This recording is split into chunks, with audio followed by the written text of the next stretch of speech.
Me like this back in 1968, 1969. But here I am today in my study at our home in Williamsport, Pennsylvania. Soon to be 86 years of age. I have most of my teeth and a little bit of hair and a lot of scalp. Anyhow, I was asked to say something about the IDS courses. So I guess I should begin at the beginning in 1966. My family and I were planning a camping trip to the West. I had just finished teaching Latin at Shawnee High School and had one summer teaching psychology at Oklahoma Baptist University. And I had actually come back to Oklahoma because I'd been more or less promised a job teaching history at Oklahoma Baptist University. Well, anyhow, I received a call from the acting dean, Sam Evans, who invited me to come over for an interview. And I was somewhat reluctant because he inadvertently said OCW, and I really wasn't wanting to go over, but finally I decided to run over to Chickasha and see what was going on. I met first with H.B. Smith and Sam Evans, and I wasn't terribly excited at this point until I met Leroy Rampey and Dick Massa. And I looked at the proposal of what was supposed to happen at OCLA, and I got rather excited because this sort of program had always been a dream of mine. So in fall of 1966, I became engaged at OCLA and quickly got involved in developing and teaching in the interdisciplinary studies, particularly in contemporary man and the American experience. I never knew why they contacted me, except maybe because I was sort of a maverick. At that time, I had taught Latin, history, government, psychology, and had about that many majors, and had attended, I don't know, 4 or 5 different colleges and universities. And later, after coming to OCLA, I also went to University of Kansas, University of North Carolina, and Oklahoma State. So anyhow, it was a real exciting time. I began to meet with the committees, and what really excited me was that the students were involved right along with the faculty. And at that point, Dr. Irene Mitchell was in charge of the Contemporary Man course. So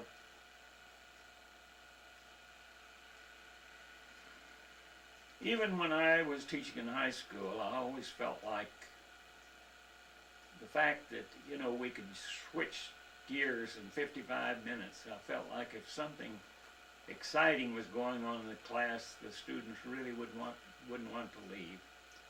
And when you think about it, the most interdisciplinary studies is when a child grows up. They don't learn to walk, and then learn to talk, and then learn something about family history, but it all is involved in one learning experience.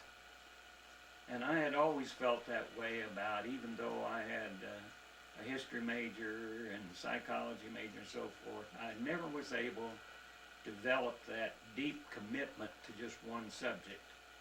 In fact, my advisor in my undergraduate work, every time I came in, he said, "Well, Leon, what are we going to major in this term?" So OCLA, at least in its proposal, fit exactly with what I thought education should be. I thought it should be a learning experience both for the faculty and the students. I really always felt that a PhD was sort of antithetical. Is that a good word, Dick?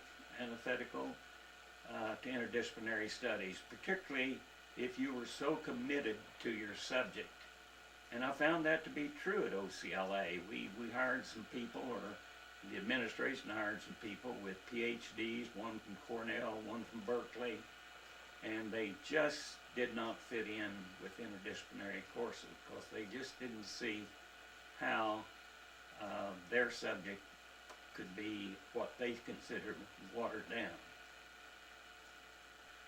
As we began to develop the courses and teach at OCLA, it was certainly a learning experience for me. I was somewhat involved with Ingrid in the humanities courses and with the music department and the art department, and of course with those in other departments such as Teresa and Ed Coulter, and it just I personally felt like I grew along with the students, and I felt that's what interdisciplinary studies was all about. When Bob Martin mentioned in one of your last reunions how he and Leroy came up and found me in the office about 2 o'clock in the morning working on what he said was a lecture. Well, that wasn't a lecture. That was a presentation I was putting together. We were going to have about, I don't know, 300 or 400 students from high school visit the Contemporary Man class that week. And so I had been working diligently putting together an AV presentation that I thought, you know, would emotionally involve them with what's going on at OCLA. I do remember we had 3 or 4 projectors set up in the balcony of the the main auditorium.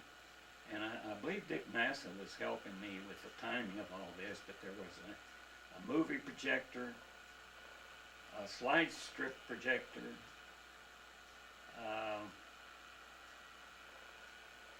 slide projector, and a soundtrack. And this was called War and Peace, and we used some of Joan Baez's music. And we darkened the auditorium and the show began. And when it was all over and the house lights went up, you could have heard a pin drop in there. And Bob Martin, you may remember that I was so unhappy with the sound system in that main auditorium that one day I put a sign on the door, class suspended until further notice. And I went down, and you and Leroy and Don Wells, they were all having coffee down in the basement. And you said, what, you've suspended the class? Well, you can't do that. And I said, well, I have. The class is not going to resume until we have a decent sound system in there. And Bob, you said, okay, take the College Station wagon, go to Oklahoma City and get something. And I did. Then the class later moved to the little theater. So I always felt like, I think it was Teresa that accused me of sometimes sounding like a preacher. And she may have been right, because sometimes I would get so involved with the material and with the students and so excited about what was going on there. I'm sure maybe I did sound somewhat like a preacher. But it was a great experience. And I don't think everybody at that particular time appreciated what was happening. They knew the school had to change in order to survive. But I know, Dr. Martin, you asked me to meet with the science and math people one time who were sort of dragging their feet about the interdisciplinary studies. And I came away from that meeting thinking, gee, I don't know whether this will work or not, because I remember Dale Manis and Bob, I can't remember his name, but they just didn't quite see how math, for example, could be part of interdisciplinary studies. And I tried to remind them that, you know, math is involved in everything we do. We're constantly estimating and setting up priorities, figuring out how many miles to go here and how much gas it's going to take and all those kind of things. But anyhow, it finally worked out. About a month or so into the Contemporary Man course, Dr. Martin called me in and asked me if I would become the coordinator of the course, which I did. And I entered into one of the most exciting, rewarding educational experiences of my life. I nearly worked myself to death, but it was a joy of working. Because I'd always felt like that until you get the students emotionally involved with the material, not much happens. We might just as well have the lecture on a machine and have the students recording, and then we could all go over to the lounge and have coffee and let our machines talk to each other, if that's what education's about. But I really tried to emotionally involve students with the material in Contemporary Man. And luckily I had great support from those in the team. And you may recall we met in large classes. I think in the first year sometimes we had close to 300 in that class. And then interspersed during the week we met in small discussion groups. We put lectures in the library, we had films in the library, we put out a study guide each week with questions to stimulate the discussion groups. And then eventually Dick Massa and I even co-edited a set of about 4 books of readings. I doubt that they're in use anymore because they've become rather dated. I have copies of them here and of the old syllabus, and I look at them from time to time. But it was an exciting time, and we began to attract students from all around the country. We had some students come in from New York and Indiana, and I don't remember just where all, but we began to attract students who looked at the catalog and said, my gosh, here's a place that is different. And so they came to OCLA. Contemporary Man was sort of the branching off point into the whole body of interdisciplinary studies. It was supposed to sort of, what would I say, explode the students' minds, introduce them to what's going on in the world and why it's going on, and then as they move into humanities and other areas, they begin to see why we arrived at this contemporary place in America.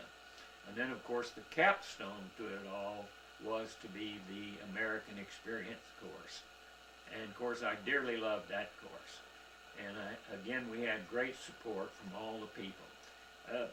Most of us thought in interdisciplinary, what should I say, mental frame. I never thought interdisciplinary studies was where one professor would come in and for 2 weeks would talk about economics. Another professor would come in for 2 weeks, he might talk about music. Another 2 weeks, a professor would come in with history. That, to me, is just a bunch of mini courses. But when it's truly interdisciplinary is when the faculty itself is interdisciplinary. When the faculty itself has a desire to learn, not only from each other, but from the students.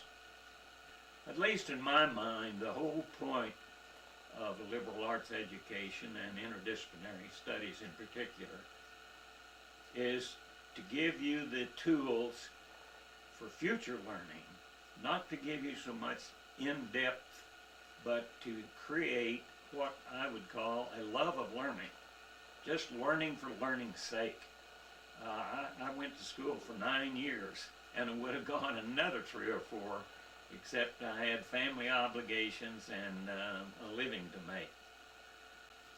When I was doing my doctoral, I think most of you will recall that I did not leave OCLA by choice. I had been on sabbatical in '73 trying to finish my doctorate at Oklahoma State. And I finished all my coursework, took my comps, and had submitted the first draft of my dissertation. and I came home to learn that, I guess it was in May, that I, along with 13 others, had been terminated. So, since I did have a family to support and everything, I was offered a job with a small publishing firm in Oklahoma City, and to make a long story short, away we went to West Virginia, and I became a field representative